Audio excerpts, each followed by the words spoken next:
할렐루야. 네, 오늘 또 새벽에 잘 오셨습니다. 오늘은 하늘의 시민처럼 사는 삶이라는 제목으로 같이 말씀을 나눠보도록 하겠습니다. 네, 하늘의 시민처럼 사는 삶, 우리 20절 말씀에 우리의 시민권은 하늘에 있다라고 말씀해 주시는데요. 하늘의 시민처럼 사는 이 땅의 삶은 어떤 삶인가? 우리가 천국에서 사는 삶을 떠올려 보면 그 삶을 그대로 지금 이곳에서 누리면서 살아야 된다라고 사도 바울도 말하고 우리 주님께서도 그 일을 위해서 하늘에서 이 땅에 오셨죠. 하늘의 삶은 어떤 삶일까요? 하늘의 삶은 우리가 눈물 없고 고통이 없고 또 슬픔이 없는 정말 기쁨이 넘치는 삶이지 않겠습니까?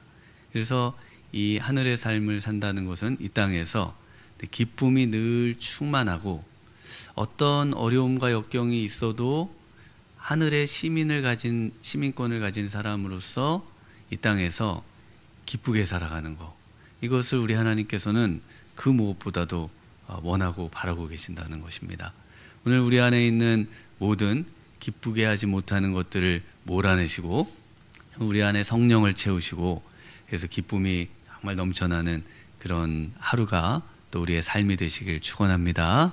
네, 기쁨이 넘치셔야 됩니다. 신앙생활은 기쁘도록 우리로 하여금 하게 하신 것이지 고역이 되게 하고 우리로 하여금 억지로 하게 하고 힘들게 하려고 하는 무거운 짐이 아닙니다. 오히려 그 무거운 모든 짐을 우리 예수님이 가져가시고 우리로 하여금 항상 가볍고 그리고 항상 생기발랄하고 그리고 항상 속에서 기쁨이 넘쳐서 정말 그 기쁨을 주체할 수 없는 그런 삶, 그리고 그 기쁨이 자연히 흘러 넘쳐서 많은 사람들이 우리를 보면서 어떻게 이 힘든 세상을 저렇게 기뻐하며 살 수 있을까? 네, 이것을 도전받고 저들의 안에는 뭐가 다른 게 있을까? 이것을 이제 궁금해하게 만드는 그런 삶이죠. 그래서 이 빌립보서의 주제는 한마디로 기뻐하라는 것입니다. 사도 바울은 지금 감옥에 있지 않습니까? 감옥에 있고 나이 들어서 정말 힘든 상황에 있습니다. 그리고 자신의 어떤 사역이 거의 막바지에 다다른 것을 알고 오늘로 하면은 이제 은퇴하고 이제 더 이상 사역하기 어려운 상황이 되는데, 그런데 삶의 모습을 보면 기뻐하고 있습니다. 감옥에 있는데 갇혀있고 시위대 안에 있는데도 나는 기뻐하고 또한 기뻐한다 라고 1장에도 말하고요. 2장에 가서는 17절에 나는 기뻐하고 너희 무리와 함께 기뻐하리니 이와 같이 너희도 기뻐하고 나와 함께 기뻐하라 라고 말하고 있습니다. 3장 1절에는 뭐라고 말하나요? 끝으로 나의 형제들아 주 안에서 기뻐하라. 너희에게 같은 말을 쓰는 것이 내게는 수고로움이 없고 너희에게는 안전하니라. 왜냐하면 기뻐하라고 계속하고 있거든요. 아니 이렇게 같은 말을 여러 번 쓰시는 분도 아니고 또 이 짧은 지면에 이렇게 똑같은 말을 왜 이렇게 많이 쓰시나. 왜냐하면 이것이 안전하기 때문에 계속 기뻐하라 그러면서 3장의 주제도 역시 기쁨입니다. 4장도 마찬가지죠. 4장도 중요 구절은 4절 같은 곳에 보면 주 안에서 항상 기뻐하라. 내가 다시 말하노니 기뻐하라. 그래서 이 빌립보서는 기쁨을 위한 책이다. 그래서 기쁨이 사라지실 때 빌립보서를 꺼내시고 빌립보서를 읽으시면은 기쁨이 샘솟으셔야 되는데, 그래서 오늘 이 기쁨을 얻기 위한 그런 많은 지침 중에 그 중에서도 이 11절 이하의 말씀을 우리 3장 부분을 또 같이 살펴보고자 합니다. 네, 기쁨이 넘칠 수 있는 이유. 네, 우리 사도 바울은 항상 이 하늘을 바라보면서 사는 삶입니다. 천국으로 돌아갈 것을 소망하면서 기뻐하고 있습니다. 우리가 열심히 일을 하면서 그러면서 이제 돌아갈 가정 그리고 돌아갈 자녀를 생각하면 기쁘죠. 그래서 이 땅에 천국과 같은 곳이 되어야 되는 곳, 가정과 교회입니다. 그래서 집으로 돌아갈 걸 생각하면 항상 기쁨이 넘치고 그리고 교회로 올 걸 생각하면 항상 기쁨이 넘치고, 그래서 우리 하나님께서는 하나님이 거하시는 곳에, 우리 예수님이 계시는 곳에 바로 기쁨이 넘쳐야 된다는 겁니다. 그래서 우리가 있는 곳에 예수님이 계시면 우리는 항상 기쁜 겁니다. 그래서 우리 19절과 20절을 한번 같이 읽어볼까요? 20절과 21절입니다. 그러나 우리의 시민권은 하늘에 있는지라 거기로부터 구원하는 자 곧 주 예수 그리스도를 기다리노니 그는 만물을 자기에게 복종하게 하실 수 있는 자의 역사로 우리의 낮은 몸을 자기 영광의 몸의 형체와 같이 변하게 하시리라. 네, 하늘의 시민권이 있는데 그 하늘의 시민권을 강조하는 이유, 바로 거기에 예수님이 기다리고 계시다는 겁니다. 그 예수님이 우리를 맞이해서 놀라운 능력으로 자기의 몸의 영광의 형체와 같이 우리를 정말 영광스러운 몸으로 변화시켜 주실, 그래서 우리와 영원히 사실 것을 생각하면서 그것이 너무 기쁘다는 겁니다. 네, 고대 시인 호메로스가 쓴 그 오디세이아라는 책에도 이 진정한 영웅 아킬레스 같은 그 전쟁의 영웅도 있지만, 그러나 진정한 영웅은 오디세이아처럼 어떤 영웅일까요? 집으로 가는 영웅입니다. 돌아갈 곳을 가정과 고향과 정말 내가 태어났던 그 본향으로 돌아가고자 하는, 바로 돌아갈 수 있는 인물, 바로 그런 인물이 진정한 영웅이라는 거죠. 영생을 주겠다는 신의 요구도 뿌리치고요. 그곳으로 가야 되는 이유가 뭡니까? 거기에는 사랑하는 아내도 있고 또 사랑하는 아들도 있고요. 그들과 함께 살고자 하는 그 열망이 다른 모든 것을 뿌리치게 만들고 역경도 이기게 만들고 돌아가게 하죠. 마찬가지로 우리가 왜 천국을 소망하는가? 천국을 소망하는 이유는 딱 하나입니다. 우리 예수님 만나러 가는 거예요.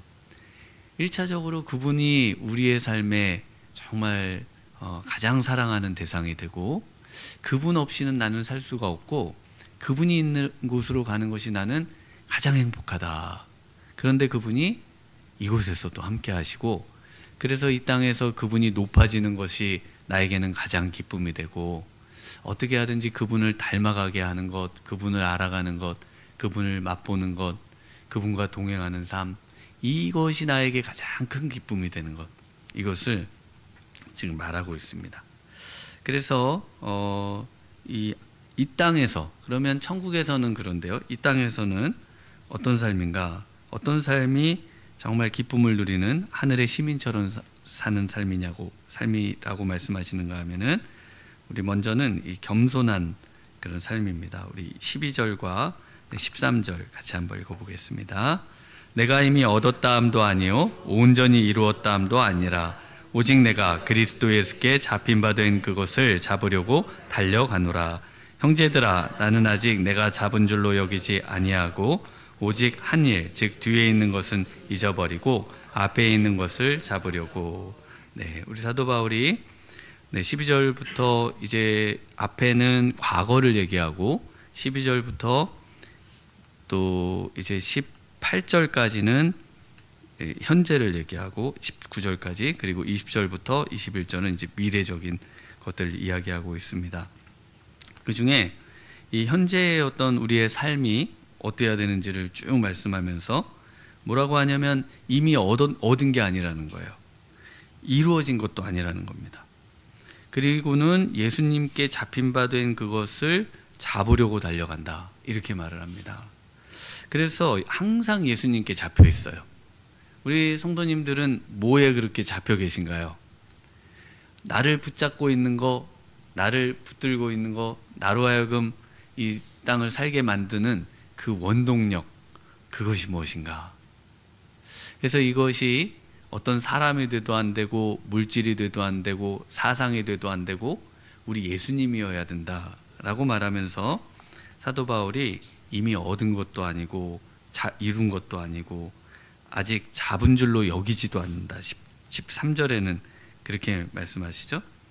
근데 사도 바울은 어떤 사람입니까? 사도 바울은 우리 예수님께 정말 붙잡힌 이후에 세계 선교에 문을 열고 또 그 많은 역경 속에 교회를 세우고 그래서 이제 노년의 삶에 이르러서 그리고는 그 참 어려운 그 감옥에 지금 로마의 그런 형태로 이제 잡혀간 분이 아닙니까? 그러면 그 정도의 대사도라면 우리가 뭐라고 스스로 뭐라고 내가 이제 다 이루었다. 내가 우리 하나님이 주신 사명을 내가 어느 정도는 그래도 성취를 했다. 이러면서 안주할 법도 하고 자랑할 법도 합니다. 그런데 사도 바울은 끝까지 그러지를 않아요. 끝까지 이루지 못한 자로, 미약한 자로, 그리고 이루어야 될 자로 우리 주님께서 맡겨주신 사명을 끝까지 감당해야 될 자로 말하고 있다는 겁니다. 그래서 겸손한 마음은 어떤 마음인가? 어떤 마음인가 하면요, 13절 하반절에 오직 한 일만 생각하는 사람입니다. 그 일이 뭐냐면 뒤에 있는 것은 잊어버리고 앞에 있는 것을 잡으려는 마음입니다. 뒤에 있는 것을 잊어버리는 마음은 어떤 것일까요? 과거에 머물고자 하는 마음이에요. 과거에 지나간 영광을 늘 거기에 머물러서 과거에 나의 신앙이 뜨거웠었는데 현재는요?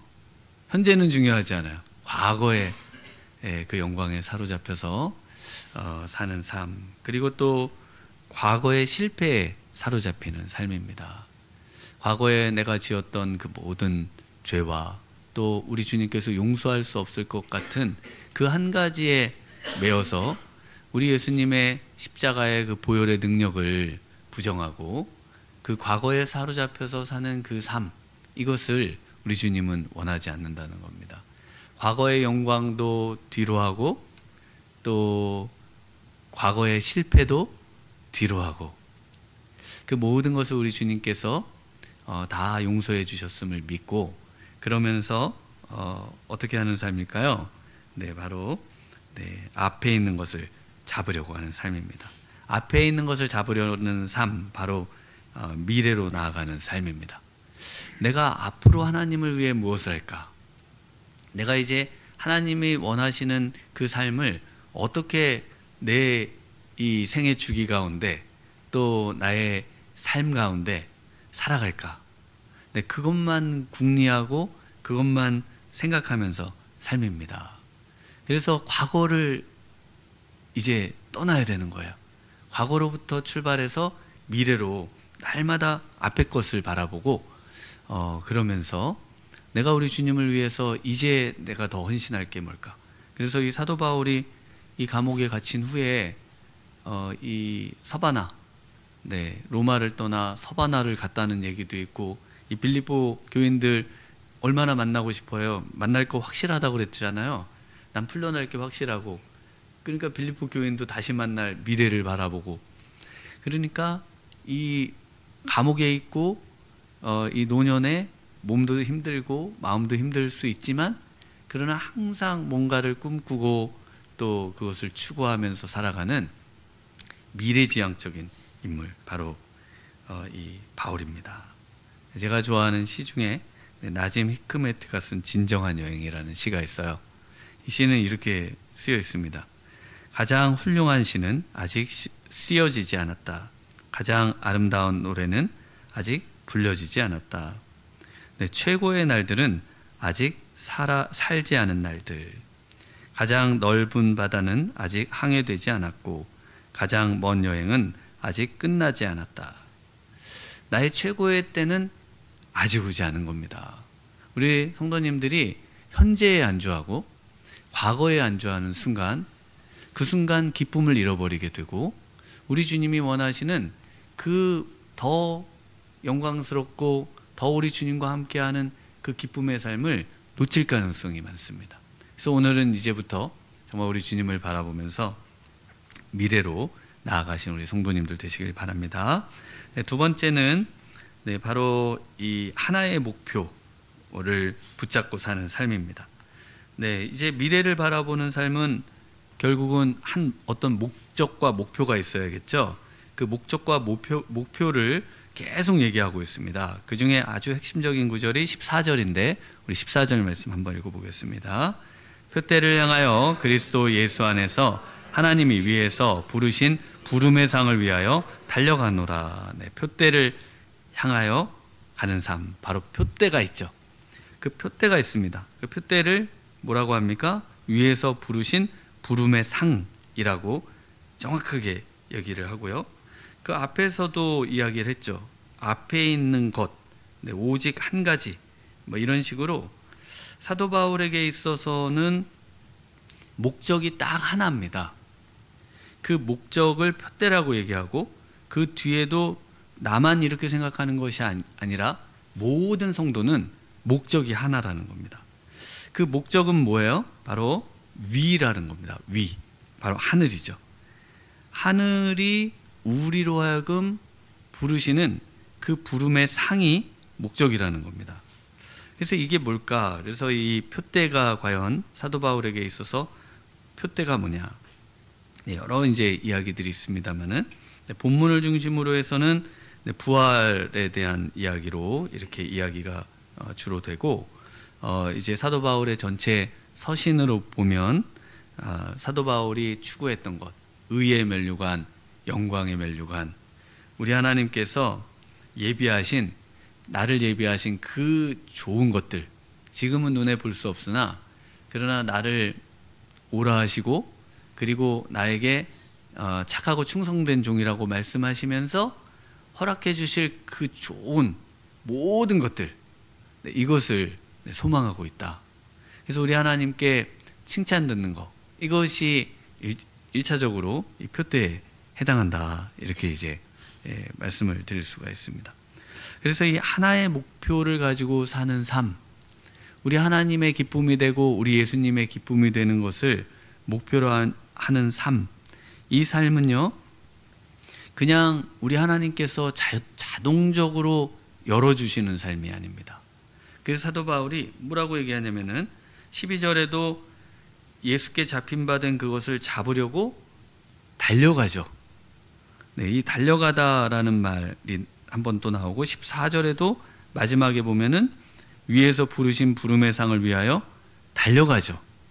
달려갑니다. 그래서 이 달려가는 이 이미지는, 모습은 지금 경기장에서 경기를 하는 자의 모습으로 표현을 하고 있어요.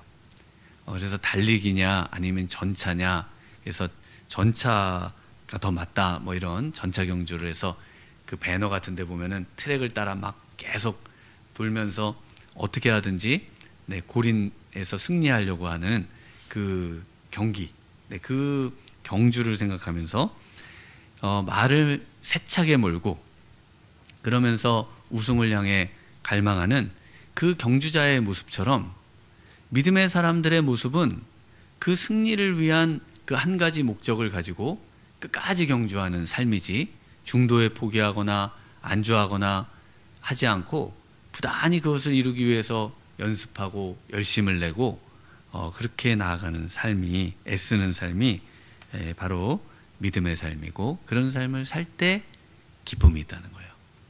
그래서 항상 믿음의 삶에는 고통이 따릅니다. 경기하는 분들 보세요. 온몸을 보면은 굉장히 뭐 운동할 때 멋있어 보이지만 실제 그 몸을 보면 전부 온몸에 파스 붙이고 약 바르고 뭐 이래가면서, 그리고 아프기 때문에 그 통증을 완화하기 위해서 그 물리치료를 받아가면서 그러면서 그 삶을 살아가죠. 그러니까 우리 기독교인의 삶에 고통이 없으면 안 되는 겁니다.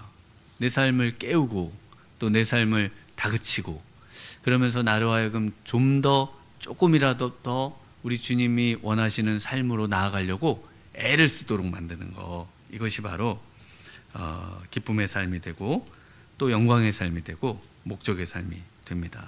성공하는 사람들의 그 아직 출간이 안 된 책인데, 그 사람들이 가진 공통점 중에 하나, 바로 항상 묻는 질문을 책으로 만들었어요. 그게 뭐냐면 What's your dream? 뭐 이런, 당신의 꿈은 무엇인가?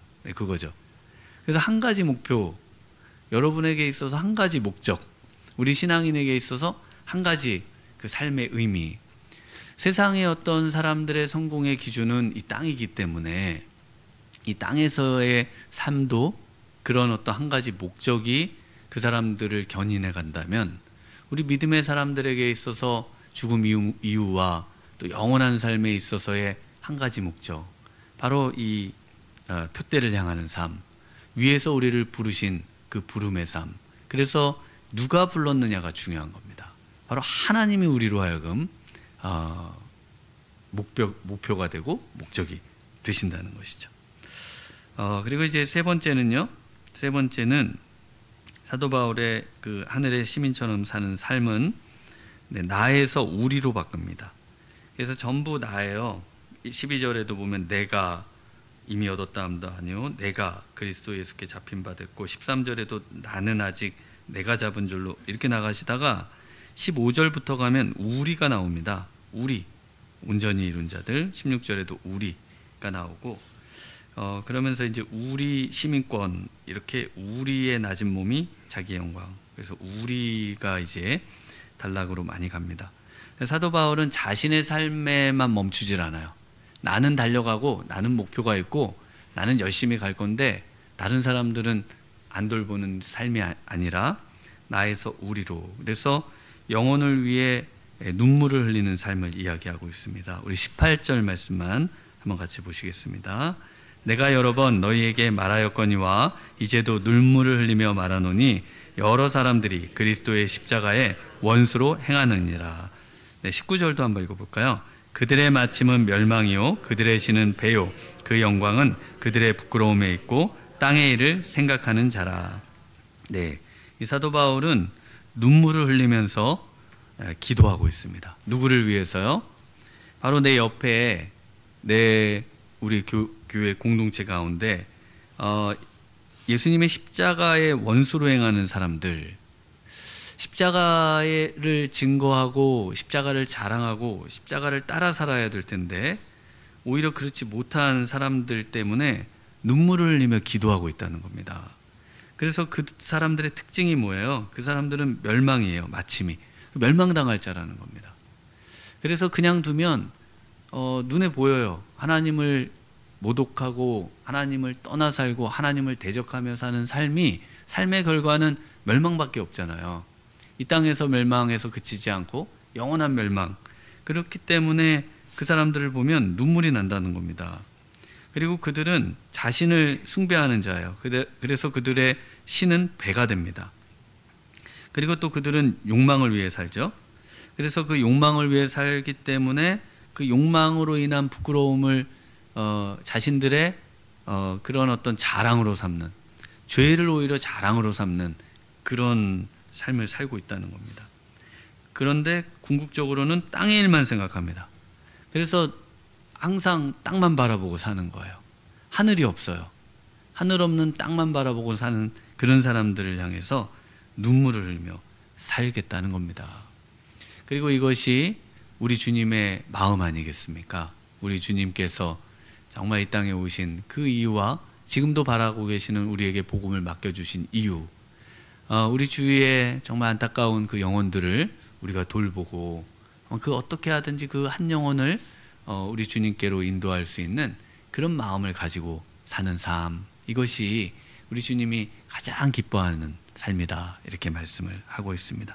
오늘도 정말 우리 하늘의 시민처럼 살아가 승리하시고 기쁨이 넘치는 우리 복된 성도님들 되시길 주님의 이름으로 축원합니다. 기도하시겠습니다. 하나님 아버지, 오늘도 우리 주님의 말씀을 붙들고 하루를 시작합니다. 오늘도 하나님 하늘을 사는 인생이 되게 하시고 하늘을 맛보게 하시고 우리 주님을 표대 삼아 우리 주님과 교제하고 주님의 영광을 사모하며 기쁨이 넘치는 복된 삶이 되도록 오늘 기도 가운데 우리의 기도에 함께해 주시기를 간절히 소망하옵고 예수님 이름으로 기도하옵나이다. 아멘.